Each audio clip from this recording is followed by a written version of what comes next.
और देखिए ने जीती कीरत कले तो ललित सिया पीती धावत ब्रह्मा दिख मुनि नारद वाल्मीकि भी ज्ञान विशारद सुख सति पाति शेष अरुषारद परनि पवन सुत कीरतो नीति आरत श्री रामायण जी। देखिए हमारे आदरणीय श्री जितेंद्र राजपूत जी उर्फ जीतू प्रधान जी ग्राम चिल्ली और हमारे आदरणीय श्री रविंद्र राजपूत जी प्रधानाचार्य जी जो अमर सिंह महाविद्यालय बीरा के प्रधानाचार्य जी ग्राम धगवा के हैं। ये 201 पुष्प मुद्राएं रामचरितमानस में।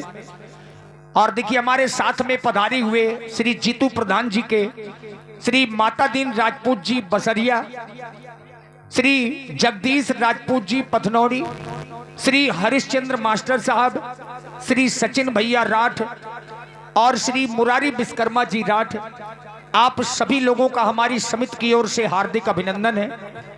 और क्रमशः हमारी जो समिति के अध्यक्ष जी हैं आदरणीय छत्रपाल दादी जी, हमारी समिति के अध्यक्ष जी श्री छत्रपाल राजपूत जी, उनके करकमलों के माध्यम से हमारे आदरणीय श्री जितेंद्र राजपूत जी चिल्ली वालों का माल्यार्पण, श्री जीतू प्रधान जी जो चिल्ली से हैं।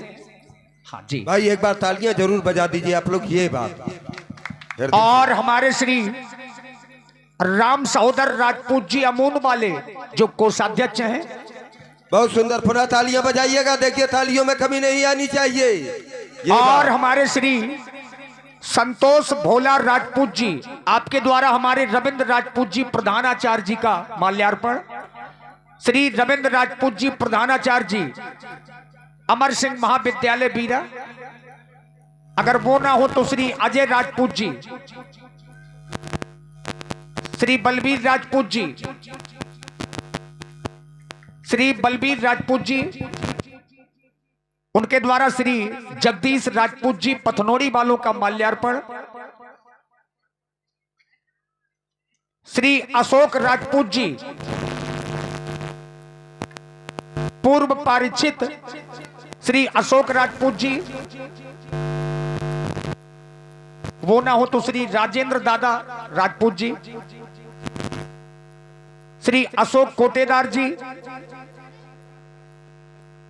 हमारे श्री सुखनंदन प्रधान जी, हाँ आदरणीय सुखनंदन प्रधान जी के माध्यम से हमारे श्री देखिए सचिन भैया राठ और मुरारी विश्वकर्मा जी, इनका भी माल्यार्पण।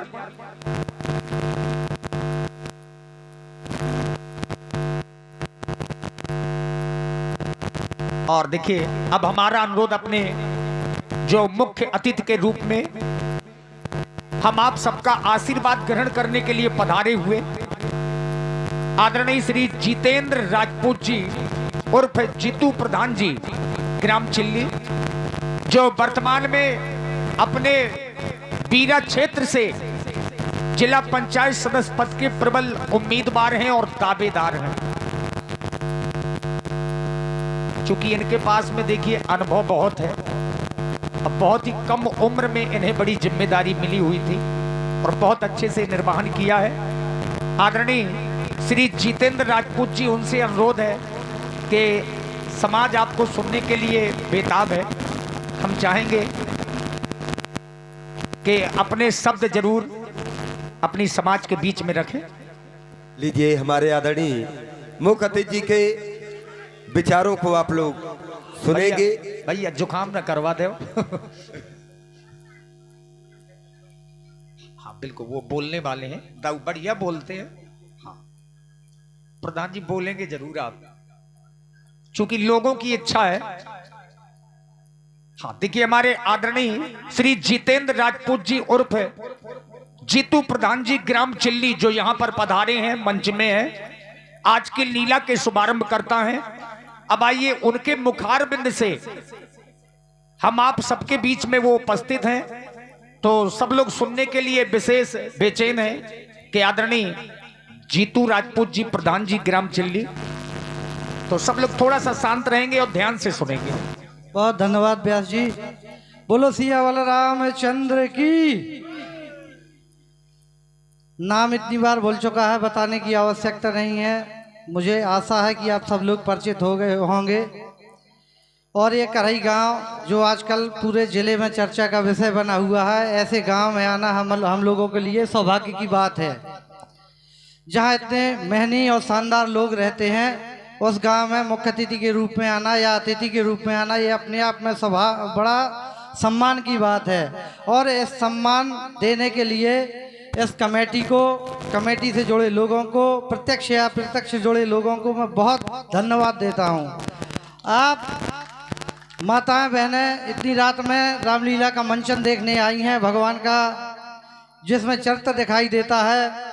मैं चाहता हूं कि यहाँ से जो लोग रामलीला का मंचन देखकर अपने घरों में जाएं, वो कुछ यहाँ से लेकर जाएं। और कई बार हम ये रामलीला या राम जी का चरित्र इतना शानदार अद्भुत है, इन्हें मर्यादा पुरुषोत्तम राम कहा गया है।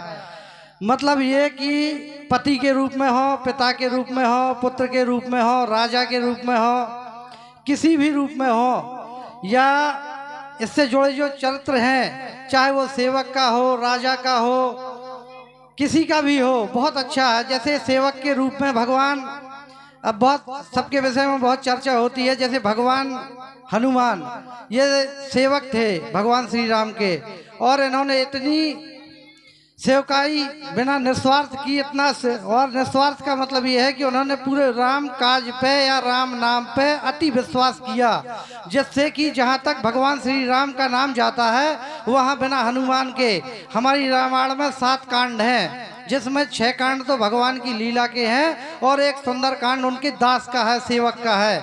मतलब ये है कि भगवान किसी भी काम को, किसी भी रिश्ते को पूरे विश्वास के साथ अगर करेंगे, निभाएंगे, तो वो आपको बड़ा यश और कीर्ति देने वाला होगा। विश्वास पत्थर में भी आत्मा डाल देता है और उसे परमात्मा बना देता है। इसी तरह से भगवान, आजकल मैं देख रहा हूँ कि लोग बड़े डिप्रेशन से मर रहे हैं, कोई किसी को बीपी हो रहा, शुगर हो रहा, तो आजकल मैं देख रहा हूं कि अगर पूरे अति विश्वास के साथ जो हम हैं, अपना स्वधर्म निभाते हुए अगर काम करते रहे, तो हमें किसी भी प्रकार की कोई दिक्कत नहीं आएगी। भगवान के साथ इतनी बड़ी वानर सेना एक समुद्र पार लड़ने गई थी, उसमें से किसी को इतनी यश कीर्ति नहीं आई जितनी हनुमान जी को आई। यहाँ तक कि सुग्रीव लड़े थे, जो उनके राजा थे, वो तो पूरे परिवार के साथ लड़ रहे थे। उनका पुत्र उस युद्ध में था, उनका भतीजा उस युद्ध में था, लेकिन इतनी यश कीर्ति उनकी नहीं गाई जाती है जितनी भगवान हनुमान की गाई जाती है। और भगवान हनुमान ने भी अपना सर्वस्व न्यौछावर कर दिया था। वो पवन के पुत्र थे, इंद्र देवता का वरदान था उनमें। भगवान कहा जाता है कि शंकर जी के अंश थे, परंतु वो जब जा रहे थे, जब लंका पहुंचे, तो उन्होंने किसी को ये नहीं कहा कि मैं फलाना हूँ या मैं भगवान शंकर का अंश हूँ, पवन का पुत्र हूँ। उन्होंने ये कहा, जब सीता जी से भी मिले तो उन्होंने ये कहा कि मैं रामदूत में माता जानकी। बल्कि वो इतने शक्तिशाली थे भगवान हनुमान कि उन्होंने बचपन में, अपने बाल्यावस्था में सूर को भी खा लिया था। बाल समय रवि भक्ष लियो। वो इतने बलवान थे, लेकिन वो हाथ जोड़ के रावण के सामने पूरा निवेदन किया, क्योंकि वो दास रूप में गए थे, दूत रूप में गए थे, तो उन्होंने अपनी मर्यादा का उल्लंघन नहीं किया था। और हम लोगों के यहाँ जो हम आप लोग राजा बना देते हैं या सेवक बना देते हैं, चाहे एक वोट दे के सेवक बना दिया जाए, तो उसका बर्ताव, उसका संयम, उसका व्यवहार सब बदल जाता है कुछ दिनों में। वो भूल जाता है कि मैं नियति मात्र से कुछ दिनों के लिए किसी का सेवक बना हूँ। तो हमें भूलना नहीं है। जैसे मैं यहाँ आया अभी, तो बहुत सारे लोगों ने यहाँ माला डाला। क्या मैं इस लायक हो सकता था कि इतने लोगों के सामने मुझे सम्मान किया जाता? ये तो मैं अपने, हर आदमी अपनी क्षमताओं को भली भांति जानता है। और ये सम्मान, ये चौड़ा होकर अगर अपने घर में भी जाऊं और मैं इसी सम्मान की अपेक्षा करूं, तो ये सम्मान नहीं मिलेगा। तो यही भगवान का चरित्र था, यही हनुमान जी का चरित्र था कि वो चाहे जितने भी बलशाली रहे हों, जिस रूप में जहाँ गए उन्होंने अपना रूप नहीं छोड़ा। इतने बड़े बलवान होने के बावजूद वो ये कहते थे कि मैं रामदूत हूँ। मतलब उन्होंने अपनी मूल पहचान नहीं छिपाई। इसलिए मैं ये चाहता हूं कि जो लोग जिस रूप में, जिस रिश्ते को, जिस पद को, जिस भी चीज का दायित्व का निर्वहन कर रहे हैं, यहाँ से कुछ लेकर जाएं, कुछ सीख कर जाएं। माताएं बहनें भी अपने बच्चों को निरंतर सिखाती रहें और लोग बाग भी, बड़े बुजुर्ग भी अपने बच्चों को ये कहानियां सुनाते रहें। रामलीला देखने का मतलब ये 2-3 घंटा बैठ के कुछ टाइम पास करना और कुछ कैसे डांस देखना नहीं होता है। कुछ चरित्र का निर्माण हो जाए तो व्यास जी की वाणी भी सफल हो। यहाँ गांव वालों का पैसा जो आप ही लोगों का लगा हुआ है इसमें, ये सफल हो। इतना मेहनी चरित्र का मंचन चल रहा है, इसको आप सब लोग देखें। फिर से पुनः एक बार बजरंगबली की जय बोल दें। बोलो बजरंगबली भगवान की जय। बोलो सियावर रामचंद्र की जय हो। जय हो। आदरणीय प्रधान जी को साधु